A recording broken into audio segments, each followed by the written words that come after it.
个妆容应该算是我98%的场合会使用的妆容，去还原我们原本的美貌。真的是很害怕，我都要哭出来。我们所有的动刀也好，医美也好，或者怎样，我觉得都是越级。到底是什么奇怪的理由啊？分手理由不要找那么烂，好吗？嗨，我是安娜，欢迎回到我的频道。今天这集呢是大家敲碗已久的化妆妆容，真的是没有想到自己居然有一天可以拍化妆妆容的教学。也不算教学吧，我觉得是一个分享，真的不敢称今天这条影片是一个教学，因为我觉得不论是拍摄的方法，还是我在展现的一些方式，跟专业的美妆博主比起来，都有很多需要精进的部分。但是今天这条影片难能可贵的是，这个妆容应该算是我98%的场合会使用的妆容，实用百搭。像现在9月份嘛，我们频道很多观众是妈妈，送小朋友去上学也好，参加家长说明会也好，送完小孩子之后去上班，去见客户，这个妆容都非常的适用。也是第一次在大家面前要素颜，真的没有把大家当外人，所以接下来的素颜的影片啊，请大家藏起来看，不要给别人看，但是有一点害羞。那话不多说，马上开始吧。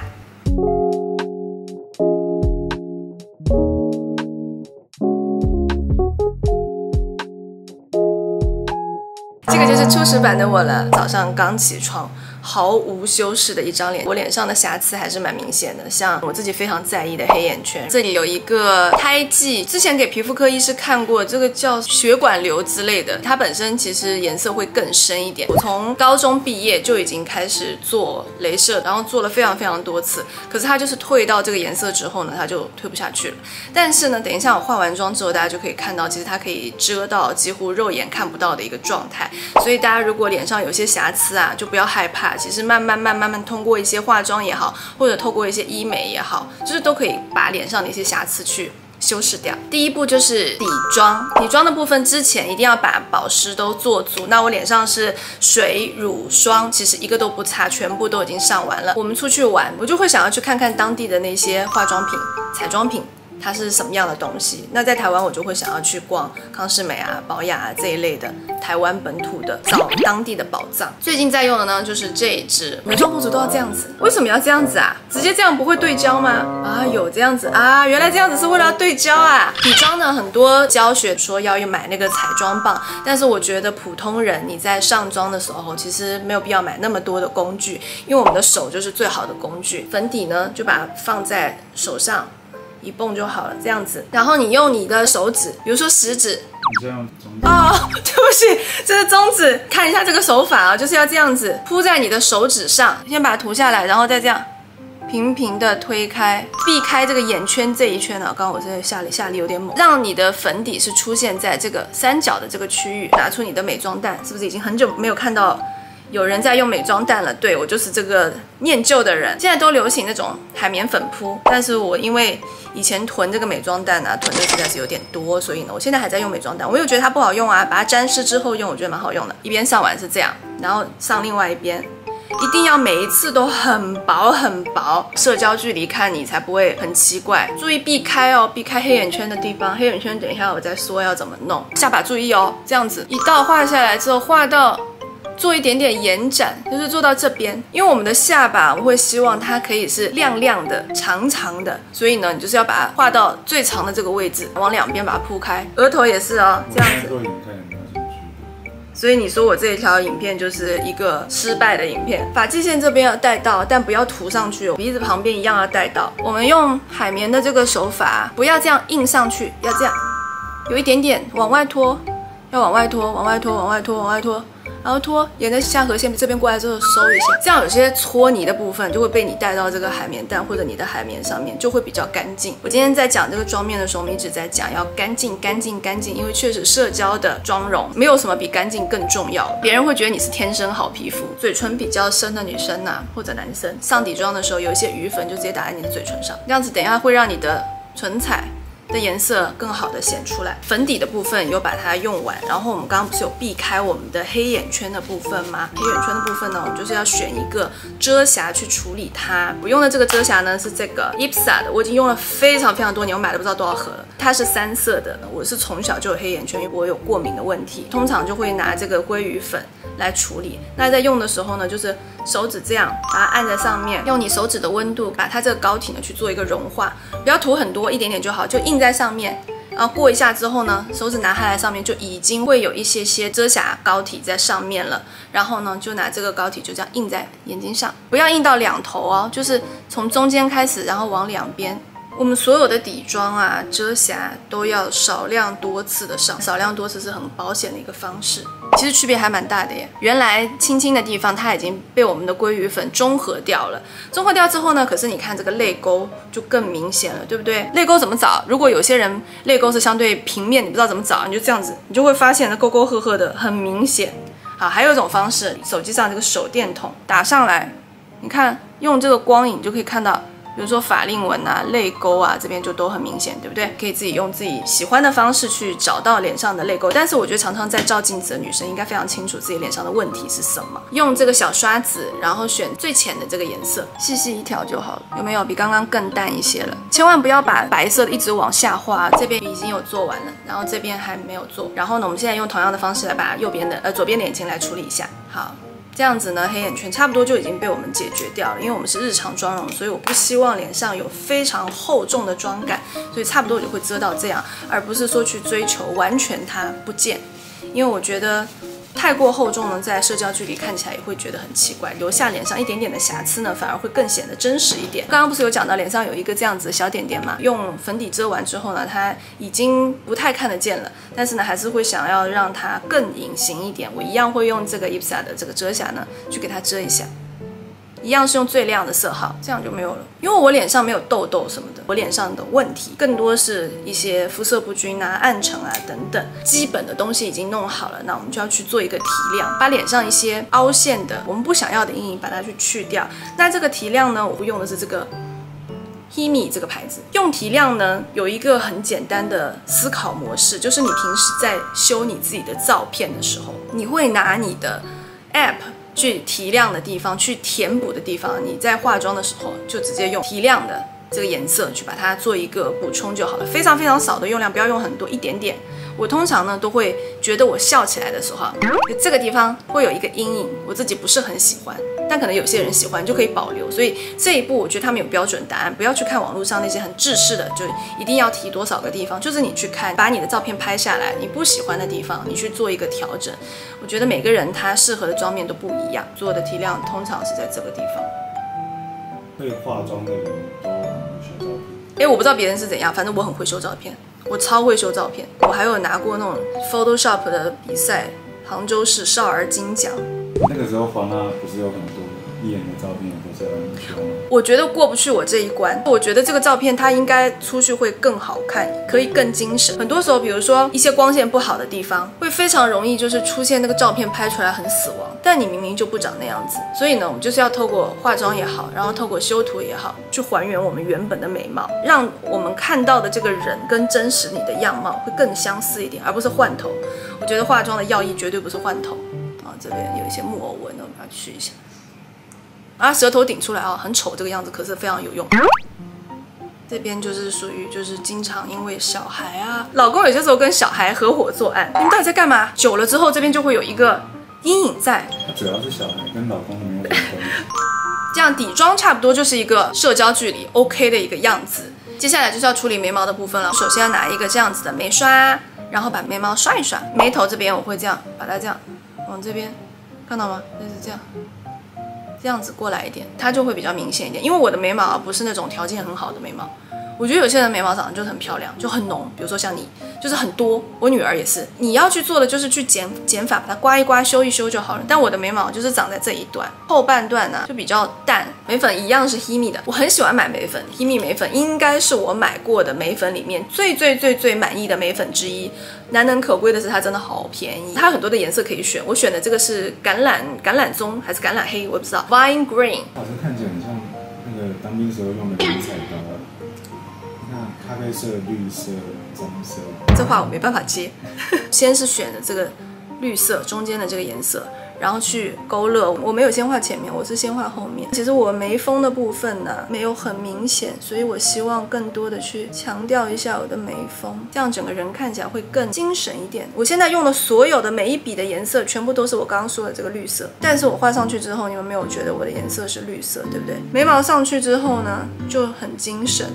我哪怕别的地方我不画，我就觉得可以跟大家非常正常的交流。坦白说，刚刚没有眉毛的时候，跟你们讲的每一句话都没有自信。所以大家如果要去讲一些很正式的事情，或者你要呈现你自己非常有立场，记得要把眉毛画好，讲话都会比较大声。我没有眉毛的时候，我觉得自己很好欺负，可是有眉毛我就信心大增20%，把一些空缺去填补好。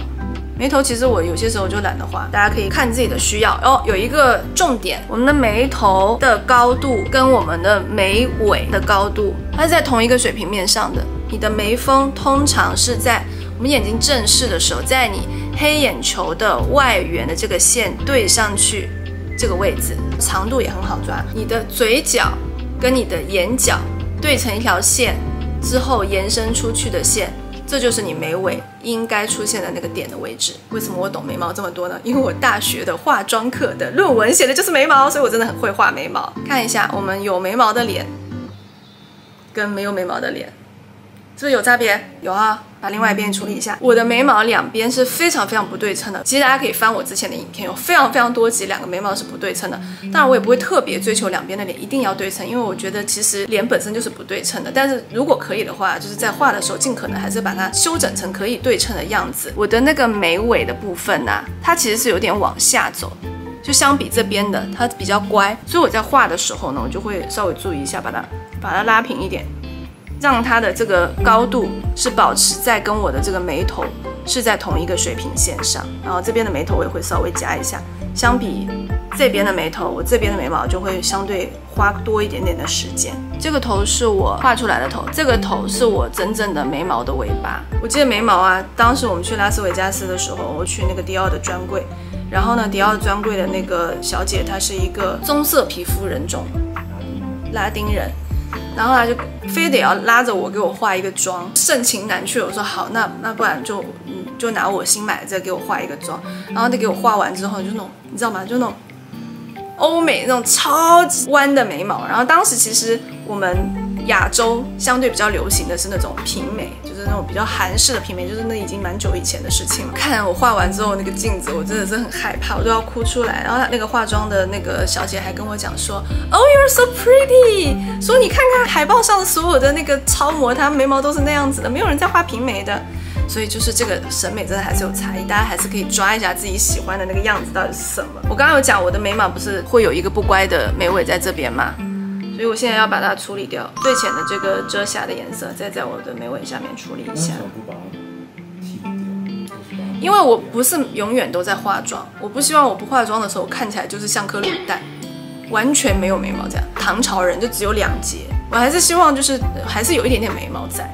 就算它不完美也没关系，反正就是可以透过化妆去处理这个事情嘛。有观众曾经有给我留言说，那我其实很想要去动刀整形，你怎么看？我们所有的动刀也好，医美也好，或者怎样，我觉得都是悦己，如果自己开心就 OK。可是呢，确实我们可以透过一些比较简单的方式，比如说像化妆，普通人没有常常要上镜，没有要拍戏的需求，我觉得就是用 app 去修片就好啦。就把自己修得漂漂亮亮，修成你自己想要的样子就可以了。我不觉得大家就一定要去动刀，但是如果动刀或者整形可以让你自己觉得更自信、更开心，我觉得就去做。当然就是要在安全的这个范围呢，要找好的医生，要找正规的医院，这非常非常的重要。我觉得你要去做一件事情啊，只要是你花自己的钱，没有人可以 judge 你，你就是自己去做，勇敢去做，相信你自己的选择就可以了啊。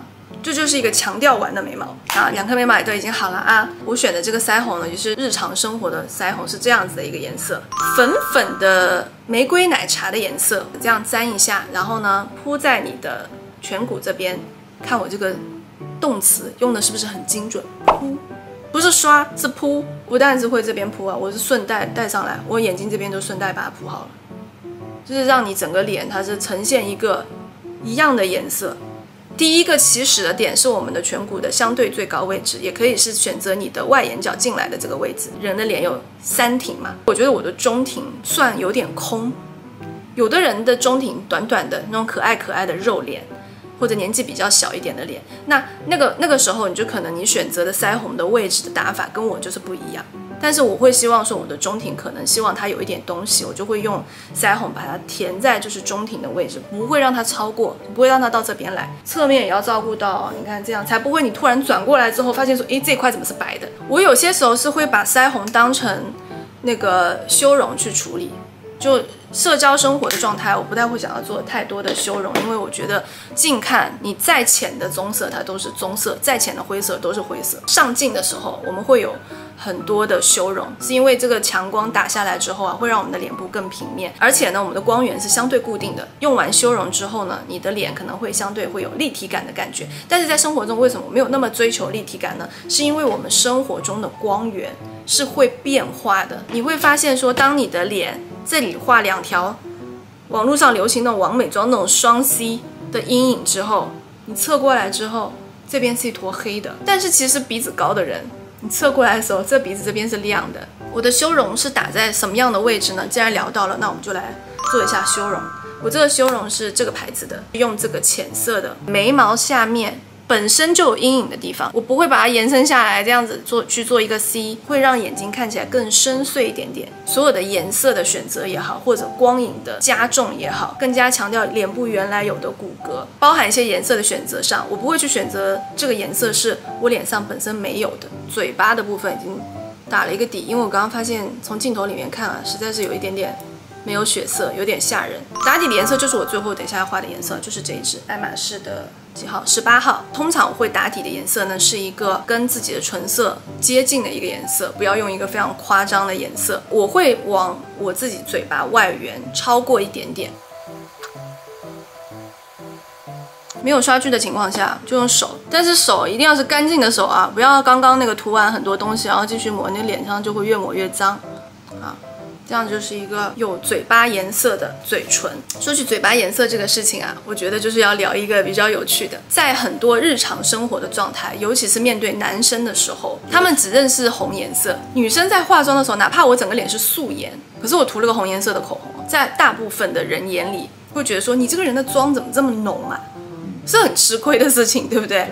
那可是就算我整个脸可能已经完妆的状态下，但是我的口红可能是一个比较自然的颜色，比较收敛的颜色，大家会觉得说你这个人的妆感没有那么重。对于男生来讲，可能他不会觉得妆感不重，他会觉得他没化妆怎么这么好看，天生就好看的那种感觉，就是有一点小作弊的感觉，对吗？那现在呢，其实只剩我们的眼睛没有做了。这个眼影盘啊，已经是有年份了，我觉得你们应该也买不到了，是 ColourPop 教学里面会告诉大家，就选择一个最浅的颜色去做整一个眼部的打底。但是我自己好像发现我更适合的是黄颜色，这个它涂到眼睛上，它完全没有黄色的感觉。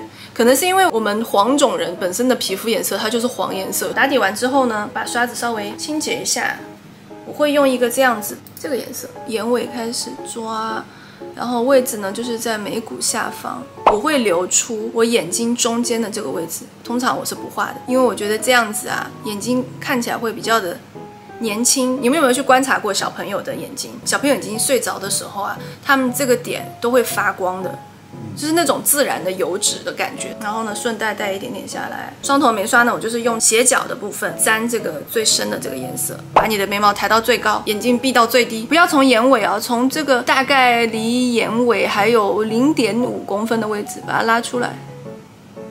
然后眼头也要画，没有那么夸张吧？下次这种美妆视频，要么就是让男生从头解释到尾，要么就是把男生插出去，不让男生参与。这个下面我也会画一点点，这里。很多人在教学的时候会教你把眼皮拉起来去画内眼角，我觉得这完全就是要看你自己的眼型去判断。像我的眼睛呢，就那种超级多层眼皮，我从小就有很多层眼皮，所以我其实只要我正常画，我甚至中段都没有画眼线的，因为我的眼皮本身就是塌这个，本身就看不到这个内眼线的位置，我就可以把这个时间把它省掉。睫毛我们夹的时候啊，分3段，如果你睫毛很长的话，分4段5段也是可以的，但是至少要分出3段。那如果像我睫毛这么短，就不用夹了。贴假睫毛可以贴，可以贴，但是我平时是不会选择去贴假睫毛，我实在是觉得有点麻烦。现在其实有很多很红的睫毛膏啊，但是我觉得我用来用去，我还是最喜欢这一根。做完眼妆之后啊，整个眼睛会有一种醒过来的感觉。刚刚有讲到我的中庭会相对比较长一点，所以我会希望我这个部分的东西可以有多一点点，会用刚刚那一支画完眼线多下来的这一点点的余粉，在我的卧蚕的位置，一点点哦，千万不能多，这样子。这样从阴影来讲，是不是就有一个卧蚕？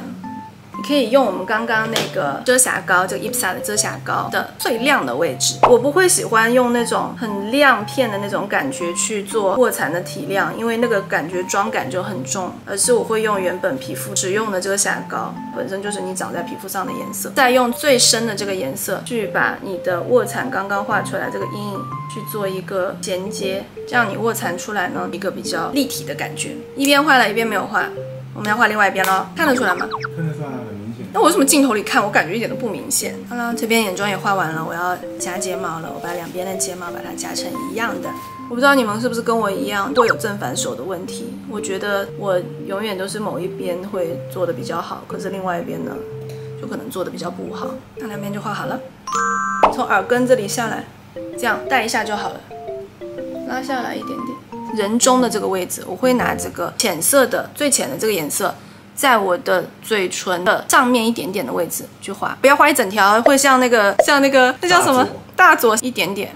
你甚至你的肉眼都不知道它的存在感。还有一个我自己的小 tip， 我会用这样子的一个带珠光色的腮红，这个牌子不知道怎么念，大家自己看啊。我觉得可以选择任何的牌子都 OK。找不到我的嘟嘟唇的那种唇彩的时候，我会用一个这样子的唇刷去沾这个亮的粉色部分的腮红，然后把它涂在嘴唇的边缘，去营造一个人造的高光。最外侧来代替唇线，这样子你的嘴巴呢就会有一个粉粉的珠光感。好啦，这就是我今天的妆啦。